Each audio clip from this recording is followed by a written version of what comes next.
찬송가 400장입니다.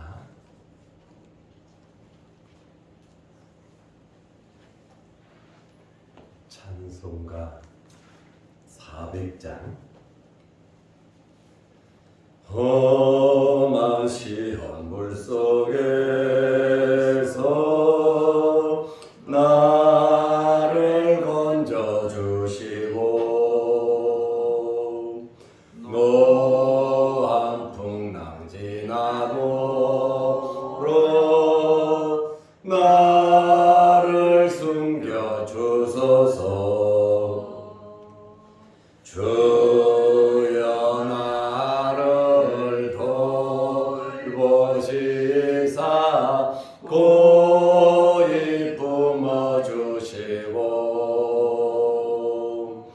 험한 풍파 지나도록 나를 숨겨주소서. 권세 능력 무한하사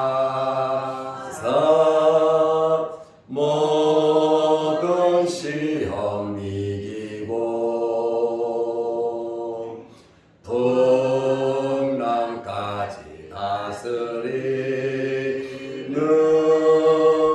주님 앞에 비오니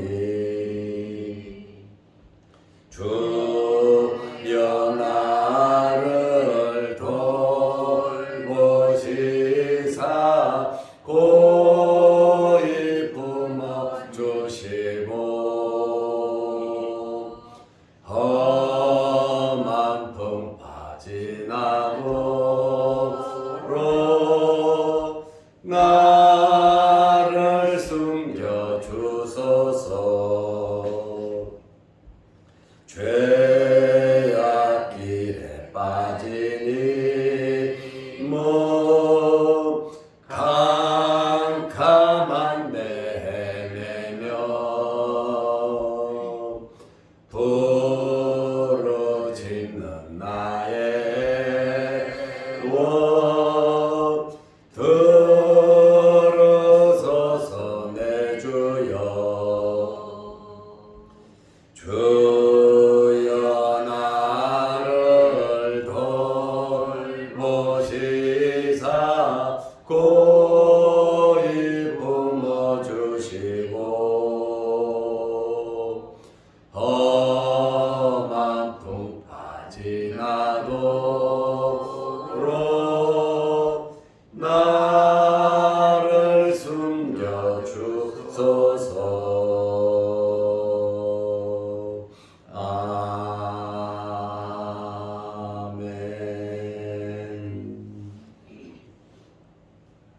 사도신경으로 신앙을 고백하겠습니다.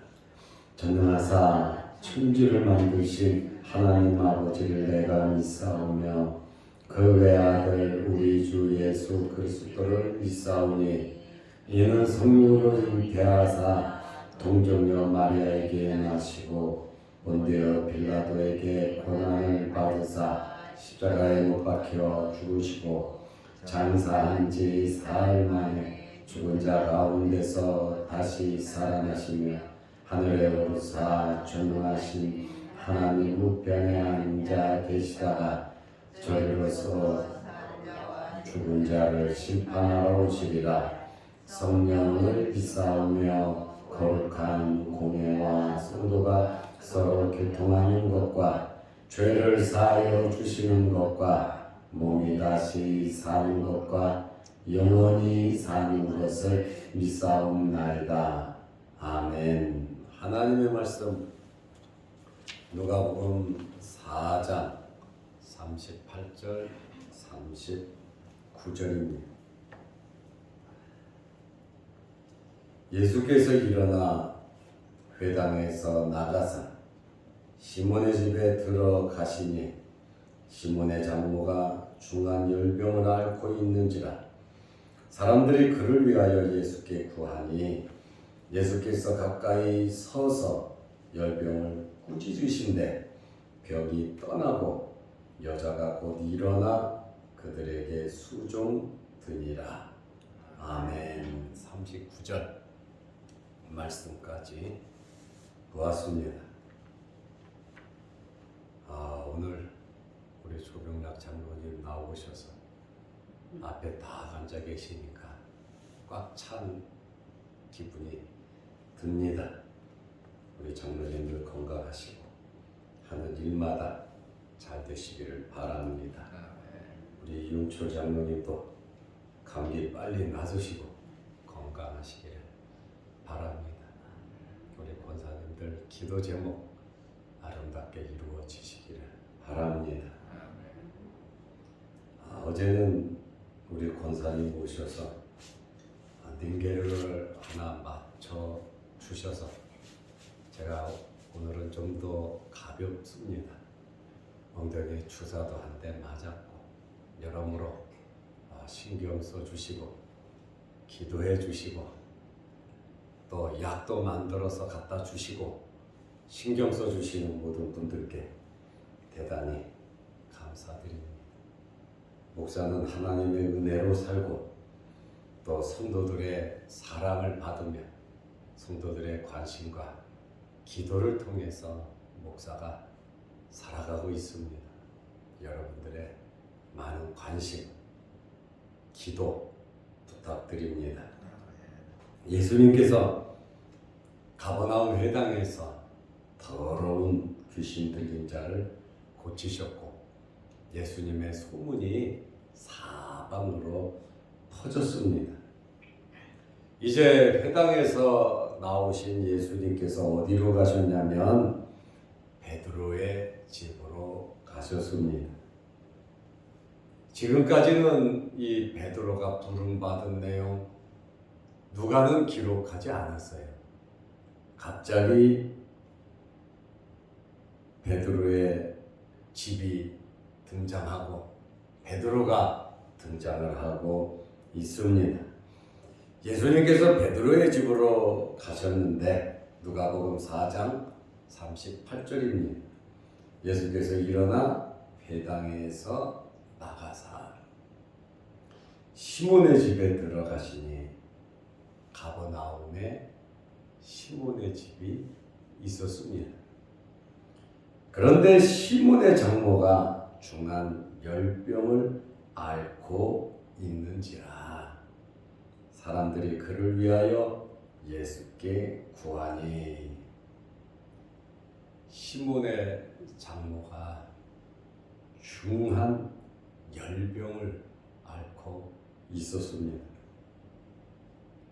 누가는 직업이 의사였습니다. 의사다 보니까 누가복음을 기록하면서 환자들이 나왔을 때 의학적인 용어를 많이 사용했습니다. 이 열병은 말라리아나 장티푸스 같은 질병입니다. 이렇게 시몬의 장모가 알아서 누워 있는데 의사 누가는 이 병이 치명적인 중한 질병이라고 말을 하고 있습니다. 만성병이었고 누가의 진단으로는 매우 중태였습니다.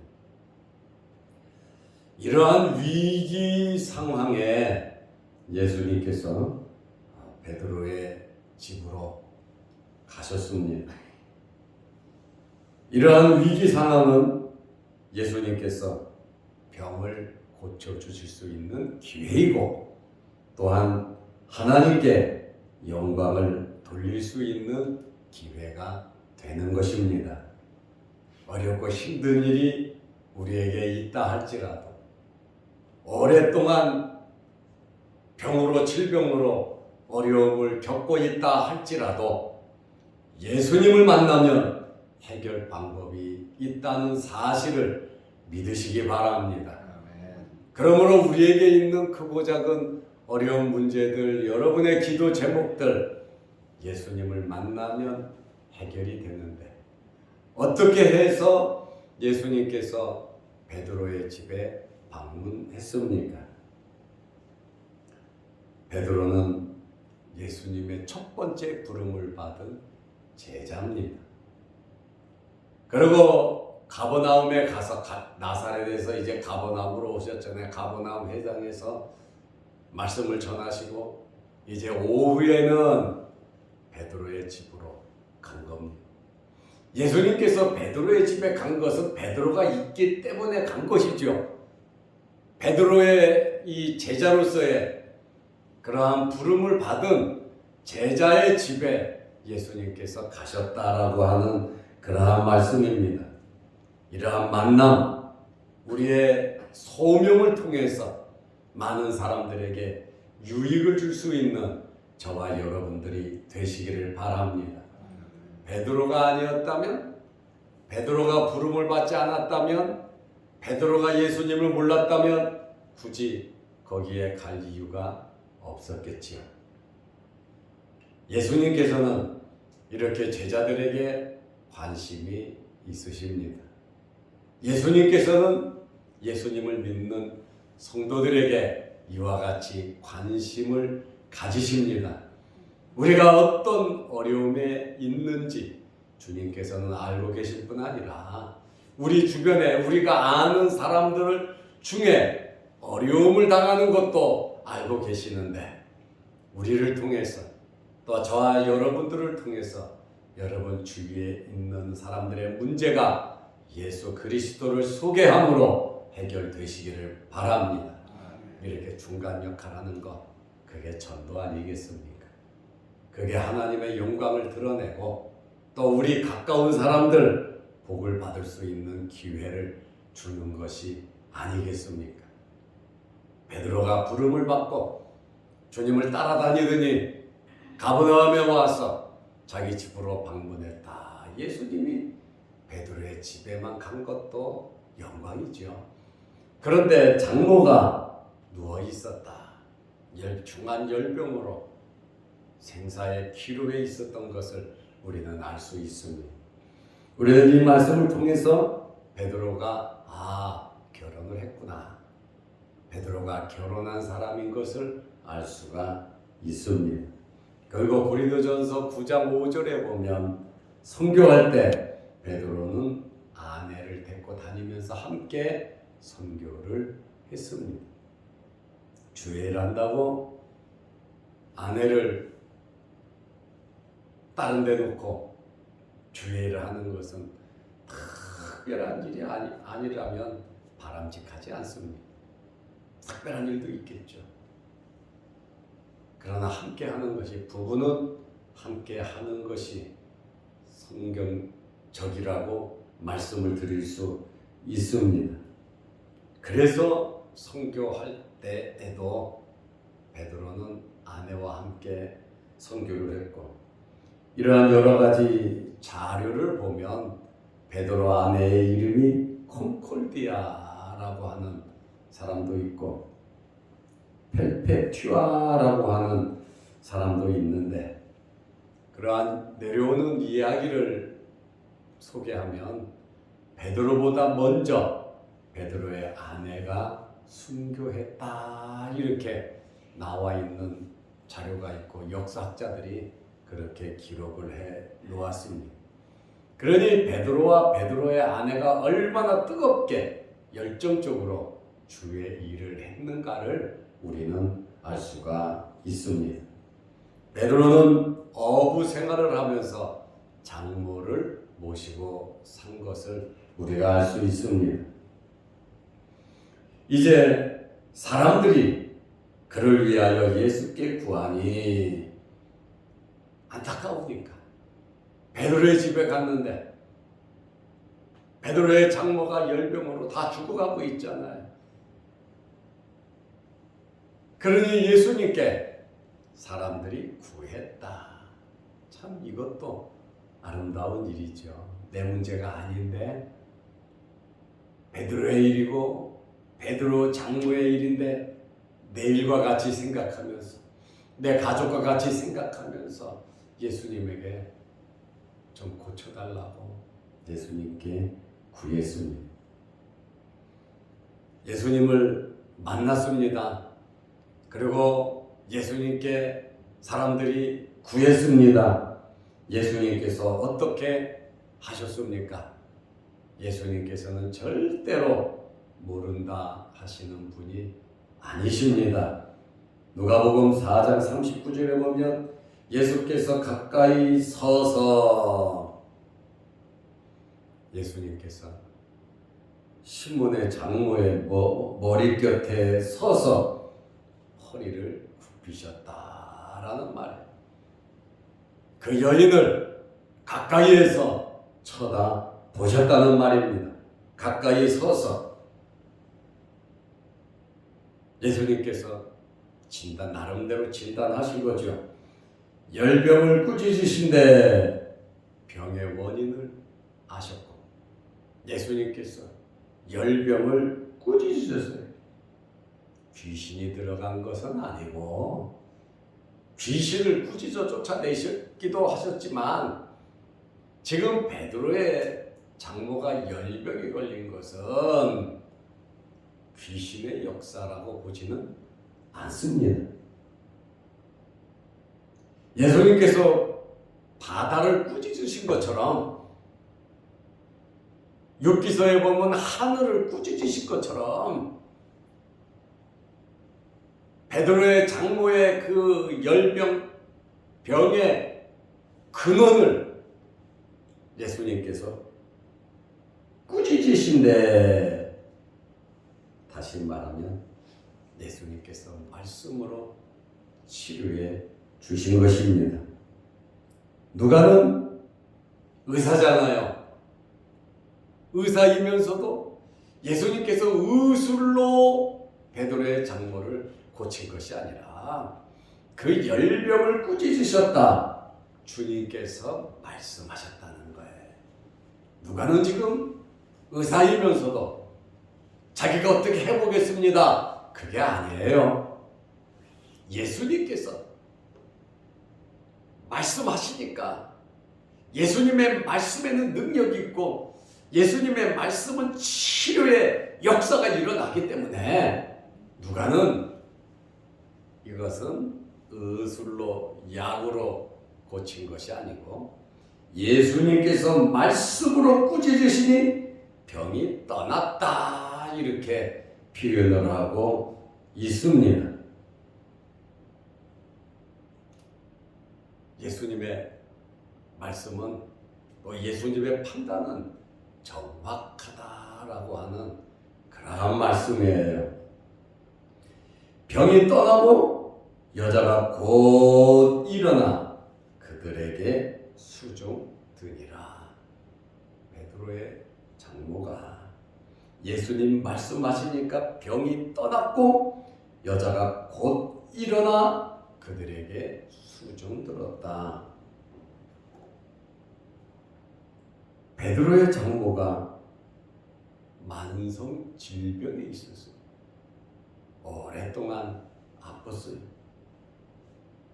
이 열병은 탈진시키고 심신을 약하게 만들어버립니다. 조금 요양할 시간을 가져야 사람이 움직일 수도 있고 활동할 수도 있는 것 아니겠습니까? 그러나 주님께서 열병을 꾸짖으시니까 병이 떠나고 여자가 곧 일어나 그들에게 수종들었다. 이것 또한 기적이라는 것이죠. 의학적으로는 이루어질 수 있는 일이 아니라는 거예요. 병 고치는 것도 그렇지만 만성 질병을 앓던 사람이 당장 일어나가지고 그들에게 수종드니라. 한두 명이 아니잖아요. 예수님 주변에는 사람이 많아요. 그리고 내 집에 들어온 손님이란 말입니다. 그리고 모든 도구, 기구 전부 다 알고 있어요. 살림을 했으니까요. 이렇게 주님의 역사는 완벽했다. 의학적으로, 과학적으로 증명할 수 없는 놀라운 이러한 기적을 베푸셨다라고 하는 그러한 말씀에 하나님께서 하시면 우주 만물을 창조하신 분인데 못하실 일이 뭐가 있겠습니까? 시몬의 장로는 고침을 받고 즐거운 마음으로 주님과 함께 따르는 사람들을 섬겼습니다. 뭘 갖고 섬겼습니까? 자기가 가지고 있는 모든 것을 가지고 섬겼어요. 몸이 아파 누웠는데 장을 받겠습니까? 뭘 어떻게 했겠습니까? 그러나 있는 것으로 최선을 다해 예수님과 예수님 주변 사람들을 잘 섬겼다라고 하는 그러한 말씀입니다. 우리는 이러한 말씀을 통해서 우리가 은혜 받고 기적을 체험하면서 섬기는 일, 하나님께 영광 돌리는 일을 우리는 해야 합니다. 오늘 좋은 만남이 있었습니다. 이 만남의 시발은 위기의 순간이었습니다. 굉장히 어려운 그러한 환경이지만 이 어려운 환경이 예수님께서 병을 고칠 수 있는 기회였고 하나님께 영광 돌릴 수 있는 기회였고 그 다음에 봉사와 섬길 수 있는 기회가 되었다는 것입니다. 그러므로 우리도 이러한 말씀을 나와 우리 가정과 우리의 생업과 우리의 가족과 우리의 친구와 우리 교회와 여러 환경 형편을 대입해 보면서 나는 지금 베드로와 같은 사람이 아니면 시몬의 장모와 같이 아파 누워있는 사람이냐 아니면은 옆에서 도와달라고 구하는 사람의 환경에 있느냐 아니면 대접을 받는 섬김을 받는 그러한 환경에 있는 지금 이 사실을 통해서 나와 우리 가정과 우리 주변의 환경은 지금 어떤 상태에 있는가를 이렇게 돌아보면서 혹시 어려운 위기의 상태라면 예수님을 통해서 고침받고 해결하고 하나님께 영광 돌리고 봉사와 섬김이 여러분들에게 있으시기를 주의 이름으로 축원합니다. 기도하겠습니다. 아버지 하나님, 어렵고 힘든 환경이 결코 우리에게 나쁜 것만은 아니라 예수님을 만나고 예수님을 통하여 놀라운 기적이 일어날 것을 믿게 하시고 말씀을 통하여 위기 상황을 극복하게 하시고 하나님께 영광 돌릴 수 있도록 은혜 베풀어 주옵소서. 우리 마음속에 있는 염려, 걱정, 근심 다 던져버리게 하시고 주님과 함께 하시고 주님의 말씀을 사모하게 하시고 주님의 말씀을 듣게 하시고 주님의 말씀에 순종하게 하셔서 시몬의 장모같이 즉시 일어나 섬기며 기쁘게 봉사할 수 있는 저희들 되게 하옵소서. 오늘도 수요일 저녁 예배로 모일 때에도 함께 하시고 모여서 하나님께 예배 드리는 일에 우리가 힘쓸 수 있도록 은혜 베풀어 주옵소서. 오늘 이 새벽에도 우리를 주의 전으로 불러 모아주시고 새벽마다 하나님께 새벽 제단을 쌓으며 예배드리게 하시며 파수꾼으로서의 사명을 감당하며 기도하게 하시오니 감사합니다. 시몬의 집에서 일어났던 기적이 우리 교회에서 일어나게 하시고 우리 성도들의 가정에서 일어나게 하시고 성도들의 사업장, 직장에서 일어나게 하여 주시옵소서. 이러한 환경을 만들어가는 저희들 되게 하옵소서. 언제까지나 낭망하고 실망하고 포기하고 좌절하지 않도록 염려 걱정 근심하지 않도록 우리의 심령 속에 뜨거운 믿음 허락하여 주옵소서. 또한 영상을 보며 함께 예배드리며 기도하는 성도들에게도 크신 은혜 내려 주옵소서. 특별히 육신의 질병으로 어려움을 당하는 성도들이 있사오니 머리부터 발끝까지 주의 흘리신 보혈로 어루만져 주시고 아픈 부위마다 잘못된 부위마다 주의 성령의 뜨거운 불로 수술하시고 깨끗하게 치료하여 주옵소서. 예수님의 이름으로 기도드리옵나이다. 아멘. 하늘에 계신 우리 아버지여, 이름이 거룩히 여김을 받으시오며 나라의 마옵시며 뜻이 하늘에서 이룬 것 같이 땅에서도 이루어지이다. 오늘날 우리에게 일용할 양식을 주옵시고 우리가 우리에게 죄 지은 자를 사하여 준 것 같이 우리 죄를 사하여 주옵시고 우리를 시험에 들게 하지 마옵시고 다만 악에서 구하옵소서. 대개 나라와 권세와 영광이 아버지께 영원히 쌓옵나이다. 아멘. 자유롭게 기도하시기 바랍니다.